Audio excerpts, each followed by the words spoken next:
はい、どうもこんにちは。今日も比較シリーズやっていきます。ところで皆さん、イタリアシリーズも今回で3回目なんですけれども、まさかまだ国産被ってるなんてことないですよね。まさかまだ国産被ってる。さて、今日比較するのはピスタ GP、WR、コルサ R、この2つを紹介していきたいと思います。まずはピスタの方からですね。 AGV の最高級フラッグシップモデル、MotoGP の選手が使用しているのも全く同じモデル、フルカーボンファイバー製の軽量かつ強固なシェル構造、最新の MotoGP 安全規格である FIM の規格もクリアしてます。最新のリアスポイラーは160キロ時のリフトの浮き上がり効力を無効化、圧倒的な視界の広さを誇るシールドシステム、強烈なベンチレーションシステム、360度フルアジャスタブルの内装システムなど、世界最高峰のヘルメットの一つ。お値段だって世界最高峰クラス。販売店に値段1桁間違ってますよと思わず問い合わせしてしまいそう。安心してください、間違ってませんよ。誰よりも速く走りたい、 MotoGP の本物のロッシのレプリカヘルメットが欲しい。ピスタ以外にヘルメットってあるんです。そんなブルジョーなあなたにおすすめ。続いてコルサ R、 上から2番目のグレードに位置する本格レーシングモデルですね。膨体素材はカーボンとファイバーグラスの混合素材。高速域での走行性能はピスタに迫る性能を誇ります。圧倒的な視界の広さや強烈なベンチレーションシステムはピスタそのまま。表と裏で夏用と冬用を使い分けることができる内装パッドが採用されるなど、独自の特徴があるのも魅力ですね。お値段はピスタよりも圧倒的にお得です。圧倒的にお得です。AGV 最高のレーシングモデルが欲しい、フルカーボンモデルじゃなくてもいいよと、使い勝手を優先したい、そんなあなたはコルサ R がおすすめ。今回もいつも通り次の6項目について比較してます。空力、静粛性、重量、涼しさ、内装価格の6項目ですね。車両や環境によって結果が変わりますので、このランキングはあくまで参考程度に見ていただきたいと思います。今回も R6 の高速走行だけではなくて VTR250 でも一般道レベルのスピードでテストをしております。まず空力特性からですね。やはり空力特性が優れているのは当然こちらのピスタ GP-WR ですよね。直進安定性とか、あとヘルメットがこうブルブルブルと細かく振られるような、そういったこともなくてですね、横を向いた時ですら風の抵抗っていうのは非常に少ないです。で、面白いのがですね、こちら加速すればするほどどんどんヘルメットが軽くなっていくような、どんどん抵抗が少なくなっていくような感覚がありますね。で、新しくなったこのスポイラーに関しては160キロのスピードの時にはこのヘルメットが浮き上がろうとする力、リフトの力が無効化されるらしいですので、サーキットではもっとすごい性能を発揮するんじゃないかなというふうに思ってます。はい、続いてコルサの方ですね。コルサの方はスポイラー形状以外はですね、先代のピスタとほとんど同じ形してますんで、空力性能はね、やはりトップクラスです。ただわずかにですね、ピスタとの空力の差はですね、この頭がこうブルブルブルっとこう触れる時がたまにあるんですけれども、そういったのはですね、ピスタと比べるとちょっと多いかなという感じがします。スポイラーのこの垂れ角が若干ピスタと違いますんで、ピスタよりもやや直立姿勢に近い方が安定しやすいように感じました。はい、静粛性については高速道路でのテストを行っていますので、そちらの映像をどうぞ。はい、8キロで走行中です。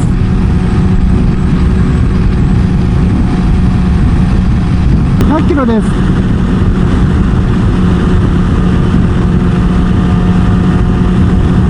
静粛性が高かったのはコルサ R、 次いでピスタ GP-WR。 コルサ R の方はですね、ピスタと比べるとわずかに音がこもった感じがありますね。で、一番はですね、内装のフィット感と厚みが関係してるんじゃないかなというふうに思ってます。コルサとピスタのネックロール周りを見ていただけますとわかるんですけれども、明らかにね、コルサの方が厚みのある作りをしているんですよね。コルサの方がですね、かぶりが深く頭が入りまして、首周りの隙間をなくしてくれるっていう点もですね、静粛性に影響していると思います。ただR6 でのテスト中はですね、カウルとの相性が悪いのか、ちょくちょくねピーピー鳴ってるような音がありました。こちらよく耳を澄ませてもらうとですね、高音が発生しているのがわかると思います。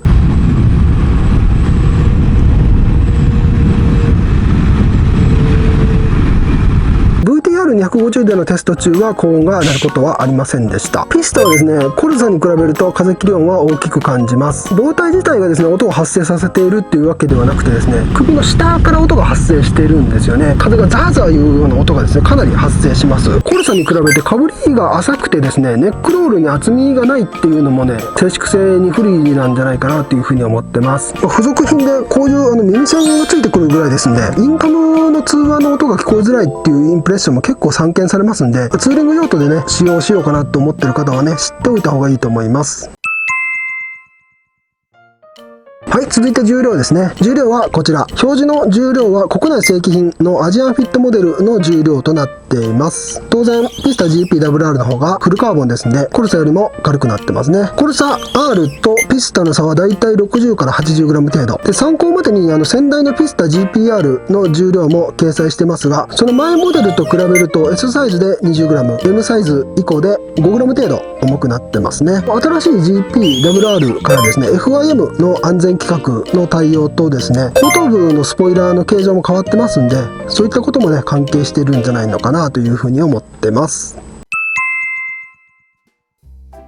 はい、続いてベンチレーションですね。ベンチレーションの方はコルサの方が涼しくて、次いでピスタということになっています。コルサ R は額にインテークが3箇所、口元にも1箇所ありますね。シールド部分のマイクロオープニングシステムを使うとシールド微解機能となってます。口元も内側からスイッチで操作できるようになってます。そして後頭部のアウトレットは左右についてますが、こちら開閉操作はできません。内側はインテークの穴が3箇所見えますが、額のプラパーツの裏にも左右1箇所ずつ、メッシュの裏にも左右1箇所ずつあるので合計7箇所、エアアウトレットは4箇所ですね。メッシュの裏側にも左右1箇所ずつ合計6箇所ついています。続いてピスタですけれども、インテークは額に3箇所、口元に1箇所、シールド部分も合わせると4箇所、額のインテークシャッターは脱着式となっています。後頭部には左右開けっぱなしのエアアウトレット、内側のインテークは額に5箇所、プラパーツの裏にも左右1箇所ずつありますので合計7箇所、エアアウトレットは後頭部に6箇所。コルサとピスタってベンチレーションの位置ですね、もう何もかもほとんど一緒なんで、あんまり差はないだろうという風に感じるんですけれども、実はね、内装にちょっと差がありまして、コルサの方がややね、涼しくなっています。こちらの映像を見ていただきたいんですけれども、外側から光を照らした時にね、内装を通して内側にエアが入ってくる穴がですね、左右に1箇所ずつあります。これはね、左右の末端部分ですね。ですので、この片側にですね、穴を3箇所ずつ開いていて、左右一番端の穴がそれぞれ内装を突き抜けて直接額に風が入ってくると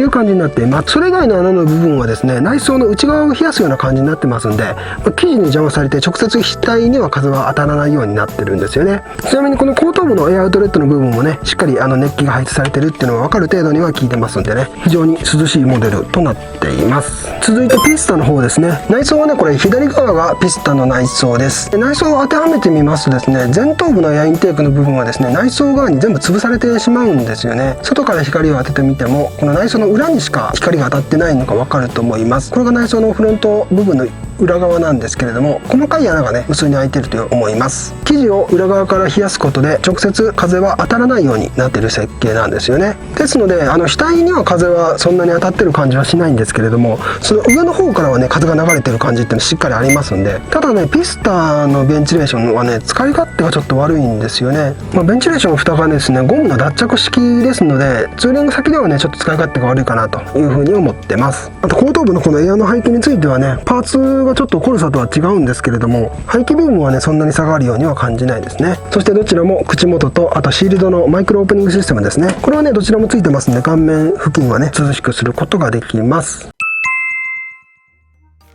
はい、続いて内装ですね。内装に関してはピスタとコルサで全く違うものがついています。ピスタの方はですね、360度フルアジャスタブル内装ですので、自分で調整パッドを追加して最適なフィッティングにすることができます。まずクラウンパッドには3本のアッパーパッドがマジックテープで装着されており、標準ポジションと本格レーシングポジションを変更できるようになってますね。で、均等な間隔を空けて装着すると標準のポジション、間隔を詰めて装着するとかぶりが浅くなるんで、これがレーシングポジションということになっています。圧迫感が強い場合には真ん中のパッドを外すとかぶりやすくなるようになってます。厚みを追加するパッドがですね、複数枚同梱されてますんで、先ほどのアッパーパッドの部分がですね、各2枚ずつ、そして後頭部の増設パッドが3枚、チークパッド部分にも前後2枚ずつスポンジを追加して厚みを調整できるようになっています。その他ハイドレーション機能とかですね、あと緊急時のチークパッドのリリースシステムも備えてます。イヤーパッドとチークパッドは一体化してますんで、スピーカーホールなどはありません。インカムの設置はね、少々厳しいようになってますね。で、メガネについてはチーク部分の切り込みがないので、メガネの釣りの通す余裕がないんですけれども、スポンジ部分を取り出せるようになってますんで、ここをね、カットすることで対応することができます。内装生地はチークパッドが柔らかい肝生地、クラウンパッドは伸縮性、通気性に優れたマイクロファイバー、ネックロールは防水性と通気性のある生地を採用してます。ウィンドガード部分も